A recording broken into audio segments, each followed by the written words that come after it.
Step away from the vehicle. Hands where I can see him. Now! Officer, I paid for my groceries. I'm not being searched without probable cause. You don't get to decide that. Show me the receipt or you're going in. Refusing an unlawful search is not obstruction. Call your supervisor. Turn around, hands behind your back. Officer Derek Vance had been patrolling the wealthy suburban streets of Oak Ridge for just 4 years when he made the decision that would implode his career and drain the city's coffers of $3.6 million. He was 29 years old, an officer who prided himself on what he called instinct. But what the statistics would later reveal was nothing more than unchecked prejudice. One sunny Saturday morning outside an upscale organic market, he received a dispatch call regarding a theft in progress. The suspect, Marcus Thorne, a 52-year-old man loading grocery bags into his sedan. What Vance failed to realize as he sped toward the scene with his lights flashing and his mind already made up was that he wasn't about to arrest a common shoplifter. He was about to handcuff a senior federal prosecutor for the United States Department of Justice, a man who had spent the last 2 decades putting away domestic terrorists and dismantling corruption rings. What followed the aggressive confrontation, the dismissal of federal credentials, and the public humiliation of a high-ranking government official would become a definitive case study in how implicit bias blinds law enforcement to reality. Before we dive into the details of this catastrophic failure, tell me, where are you tuning in from today? If you believe that justice should be blind to color but heavy on accountability, go ahead and hit that subscribe button.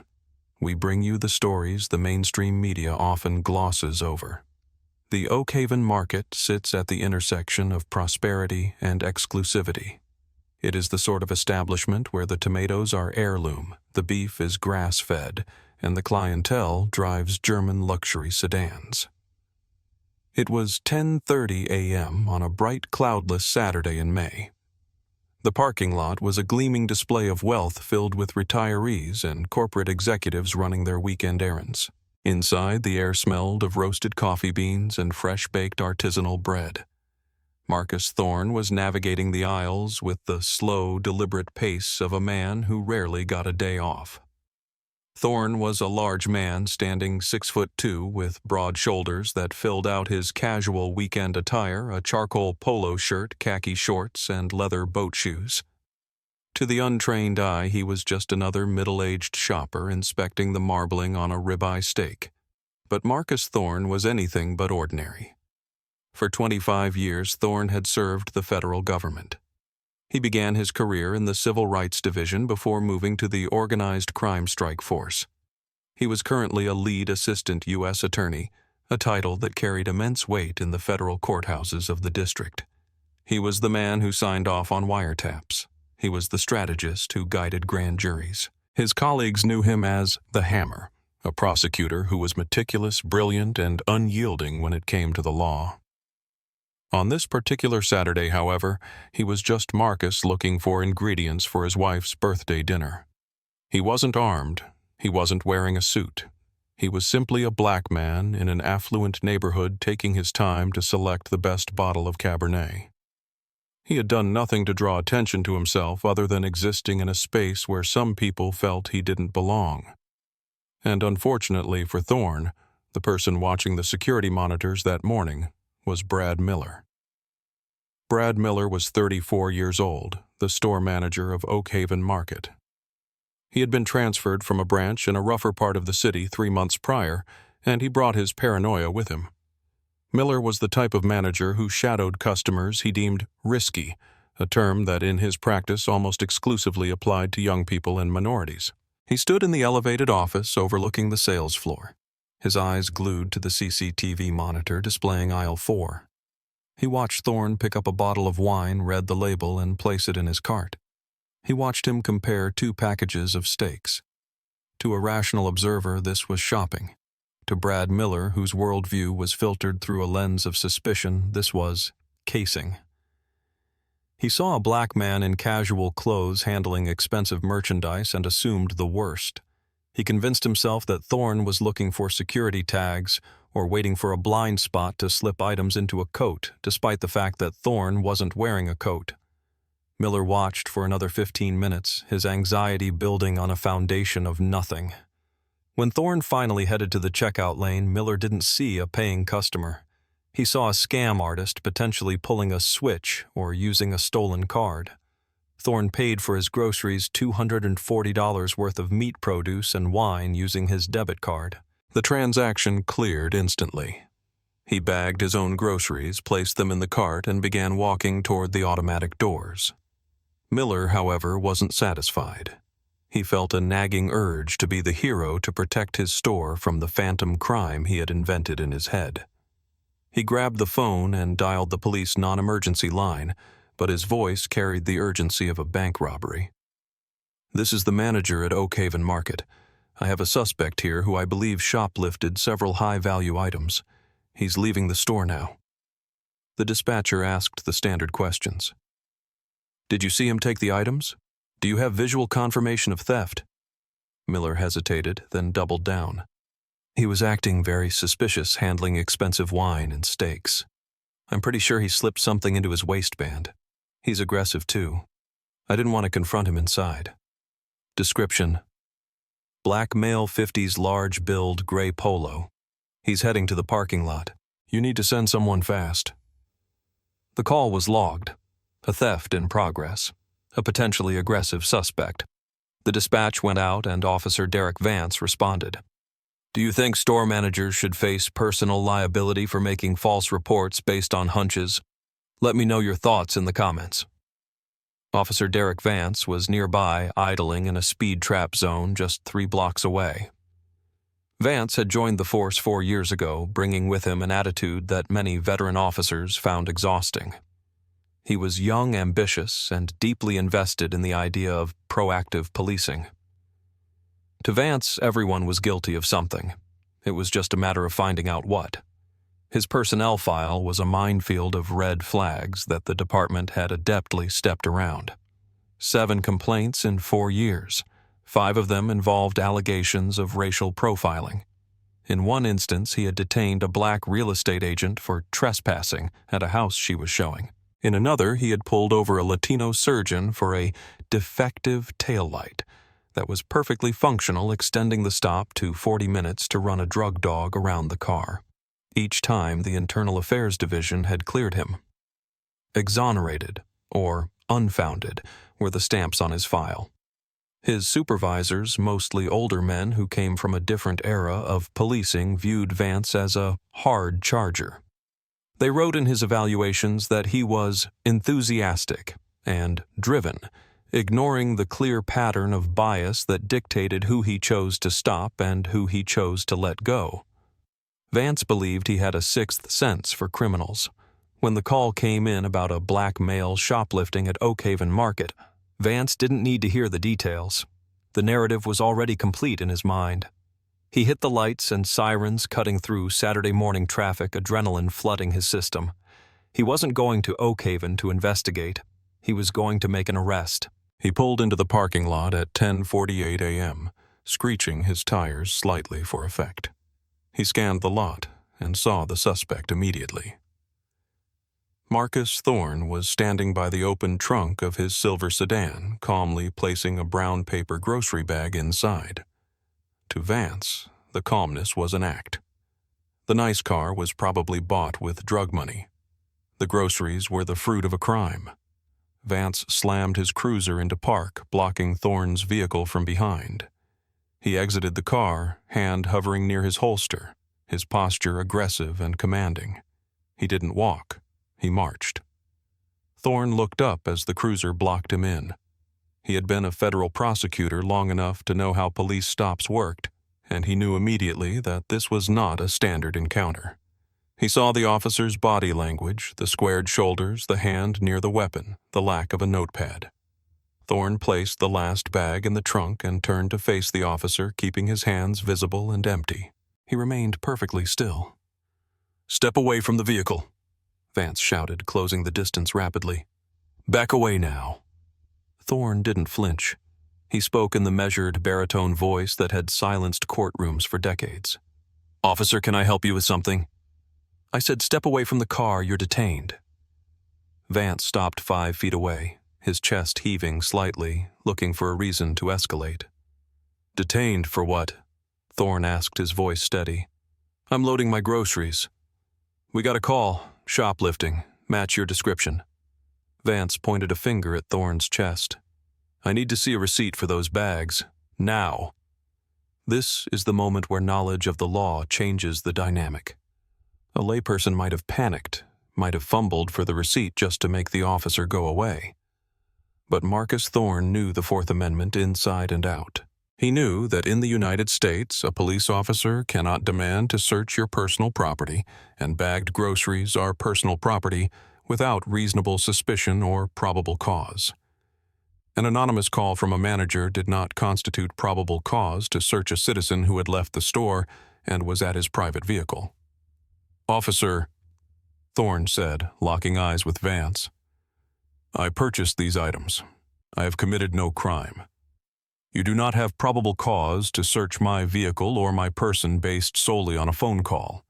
I am not showing you my receipt, and I am not consenting to a search. Vance was stunned. In his 4 years on the street, people usually crumbled. They apologized. They complied. They begged. Nobody quoted the Constitution to him. Nobody told him no. To Vance, this wasn't an assertion of rights. It was defiance. And defiance in his mind was proof of guilt. You want to play lawyer? Vance sneered, stepping into Thorne's personal space. I don't need a warrant if I have reasonable suspicion, and right now your refusal is obstructing an investigation. Give me the receipt or you're going in.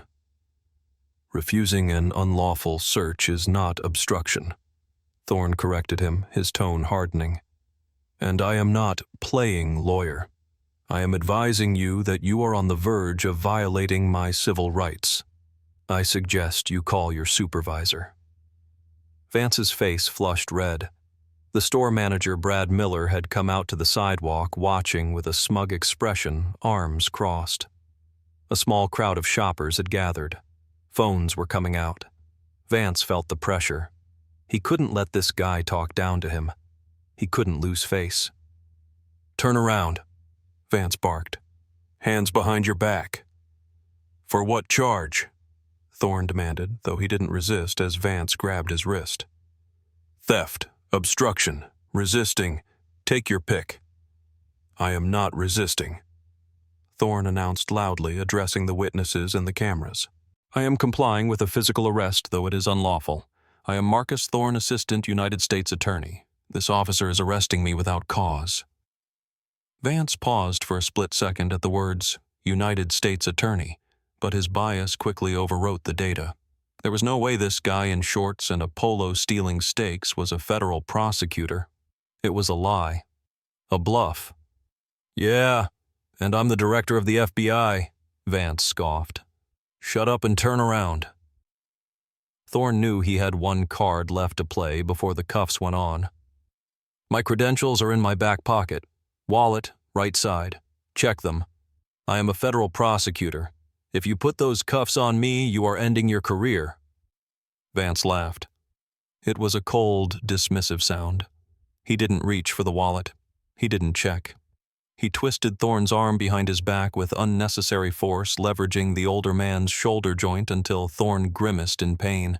I'm not checking your fake ID bought off the internet, Vance said, loud enough for the crowd to hear. You can tell your story to the judge. The metal ratcheted tight. Once, twice. Vance shoved Thorne against the side of the sedan, the impact rattling the frame. You're making a mistake that will cost this city millions, Thorne said quietly. His cheek pressed against the hot metal of his own car. Get in the car, Vance shoved him toward the cruiser. You're done. The crowd was murmuring now. A woman in a business suit stepped forward, holding her phone up. Officer, he has a receipt. I saw it in the top of the bag. You didn't even look. Back up, ma'am, or you're next for interference. Vance screamed, his hand dropping to his taser. The woman retreated, but she kept filming. The lens of her camera captured everything: the aggressive manhandling, the ignore exculpatory evidence, the refusal to verify identity. Vance shoved Thorne into the back of the patrol unit. The space was cramped, the plastic seat hard. Thorne sat awkwardly, his hands numb from the tight cuffs. As Vance slammed the door, Thorne closed his eyes and took a deep breath. He wasn't afraid. He was calculating. He was mentally drafting the complaint. Count 1, false arrest. Count 2, battery. Count 3, deprivation of rights under color of law. Do you think officers should be required to verify credentials before making an arrest when a suspect identifies as a government official? Drop a comment below. The drive to the precinct took 15 minutes. Vance played heavy metal music on the radio, a petty attempt to irritate his prisoner. Thorne said nothing. He stared out the window, watching the familiar streets pass by streets he had helped keep safe for decades.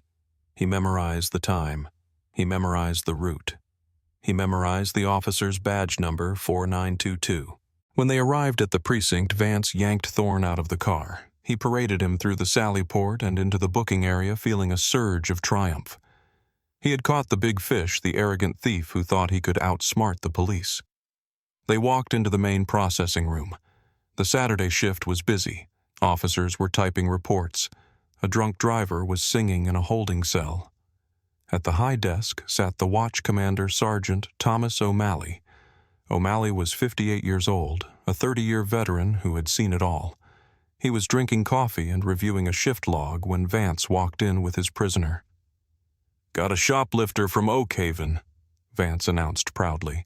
"Refused to ID, claimed to be a Fed, resisted arrest." O'Malley looked up. He squinted over his reading glasses. Then his coffee cup stopped halfway to his mouth. The color drained from his face.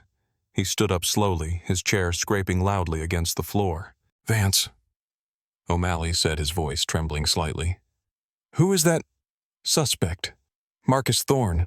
Claims he's... I know who he is," O'Malley roared, coming around the desk. "That is Marcus Thorne. That is the assistant U.S. attorney for the Southern District. I testified for him in the RICO trial last month. What the hell have you done?" The room went silent. Every typewriter stopped. Every conversation died. Vance looked from the sergeant to Thorne, his confidence evaporating like water on hot pavement. "Sarge, he was shoplifting. The manager called." "Did you verify his credentials?" O'Malley demanded, rushing over to Thorne. I thought they were fake." "You thought..." O'Malley was inches from Vance's face now. "You arrested a federal prosecutor for buying groceries. Did you search him? Did you find stolen goods?" I didn't search the bags yet, but he refused to show a receipt." O'Malley turned to Thorne. "Mr. Thorne, I am. I cannot apologize enough." He pulled a key from his belt and unlocked the handcuffs with shaking hands. Thorne rubbed his wrists. Deep red grooves marked his skin. He looked at Vance, then at O'Malley. His voice was calm, terrifyingly so. "Sergeant O'Malley, good to see you again. I want this officer's badge and gun, immediately. I want him removed from my presence. And I want the chief of police on the phone, now." "Vance," O'Malley barked, not looking back. "Gun and badge. On the desk. You're done for the day. Get into the interview room, and don't you dare leave." Vance stood there frozen. The reality was crashing down on him. The federal prosecutor. The man who puts cops in prison for corruption. He had just handcuffed him and thrown him in a car. "I said give me the badge!" O'Malley screamed. Vance unbuckled his belt. His hands were shaking so badly he dropped his magazine. It clattered on the floor, a sound that signaled the end of his career. The fallout was swift, brutal, and public. By the time Thorne left the station, driven home by the chief of police himself, the video from the parking lot had hit the internet. The title was simple: "Cop Assaults Federal Prosecutor Over Groceries." It had 2 million views in 3 hours. The video showed it all. The calm demeanor of a black man explaining his rights. The aggressive, sneering officer refusing to listen. The violence of the arrest. The crowd screaming that he had a receipt. Thorne didn't go to the media immediately. He went to his doctor to document the nerve damage in his wrists. Then he went to his office. He didn't file a criminal complaint immediately. He filed a federal civil rights lawsuit that hit the city's legal department like a meteor. The lawsuit named Officer Derek Vance the police department, the city Brad Miller, and Oak Haven Market. The charges were extensive: unlawful seizure, false arrest, excessive force defamation, and malicious prosecution. Thorne's legal team requested the body camera footage. The city tried to delay, but when a federal judge orders discovery, you provide it. The footage was damning. It captured Vance muttering slurs under his breath before he even exited his car. It captured him ignoring the receipt clearly visible in the top of the bag. It captured the absolute lack of probable cause. Brad Miller, the manager, was fired the next morning. Corporate headquarters for Oak Haven Market issued a statement distancing themselves from his racially motivated assumption, but they were named in the suit for their liability in training him. Miller issued a tearful apology on social media, claiming he was just trying to protect the store. But the internet was unforgiving.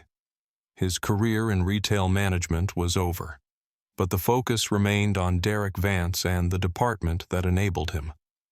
The investigation revealed the 7 prior complaints. It revealed a culture where proactive policing was code for harassing minorities. It revealed that Vance had been flagged by a risk management software 2 years ago, but his lieutenant had overridden the warning. The city attorney took one look at the evidence, the video, and the plaintiff. You do not go to trial against a federal prosecutor who was arrested while innocent. You do not put a jury in front of a man who knows the law better than the judge does. You settle. The negotiations were short.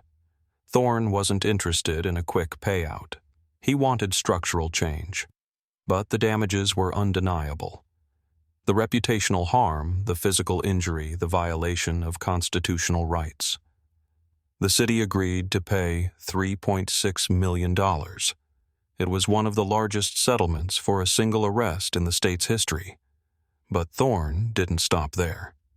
As part of the settlement, he demanded the immediate termination of Derek Vance and a permanent ban on his certification. Vance wouldn't just be fired. He would be placed on the National Decertification Index. He would never carry a badge again. The department was forced to overhaul its policy on citizen contacts, mandatory de-escalation training, a ban on asking for receipts without probable cause of theft, an independent oversight committee to review all bias complaints. 6 months later, Marcus Thorne stood at a podium in front of the city hall. He looked older, tired, but resolute. The settlement had been finalized. The check had been cut. Officer Vance was working at a landscaping company. His law enforcement dreams turned to dust. Thorne adjusted the microphone. The press was silent. I stand here today not as a prosecutor, but as a citizen, Thorne began. I have spent my life believing in the system. I have spent my life arguing that the law is a shield for the innocent. But on that Saturday morning, the law did not protect me. My badge did not protect me. My suit, my education, my title, none of it mattered. To Officer Vance and to the manager who called him, I was just a black man who didn't belong. He paused, looking out at the crowd. I won $3.6 million. People call that justice. But let me tell you what justice would have been. Justice would have been me finishing my shopping, going home, and grilling steaks for my wife's birthday without being handcuffed. Justice is not a check. Justice is the freedom to exist without suspicion. The crowd erupted in applause, but Thorne didn't smile. He knew that for every Marcus Thorne who had the power to fight back there were thousands of others who took the plea deal, who paid the fine, who sat in a cell because no one believed them. This story isn't just about a bad apple. It's about a tree that has been poisoned at the root. It's about the managers who see thieves where they should see customers. It's about officers who see suspects where they should see citizens. Derek Vance paid for his mistake with his career. The city paid with its budget. But the real cost is the trust that was broken, a trust that money cannot buy back. What do you think? Was the punishment enough? Should officers face criminal charges? Not just firing for arrests like this. As the sun sets on this story, we are left with a quiet, uncomfortable truth. Marcus Thorne had the resources, the knowledge, and the connections to survive this encounter and force accountability. But what happens when the next Officer Vance pulls over someone who isn't a federal prosecutor? What happens to the young man just trying to get home from work or the father buying diapers? The law is only as good as the people enforcing it. And until we strip away the bias that blinds them, until we demand that protect and serve applies to everyone equally, then none of us are truly free. We are just lucky, and luck eventually runs out. Thank you for watching. If this story moved you, please share it. Let's keep the light on the truth.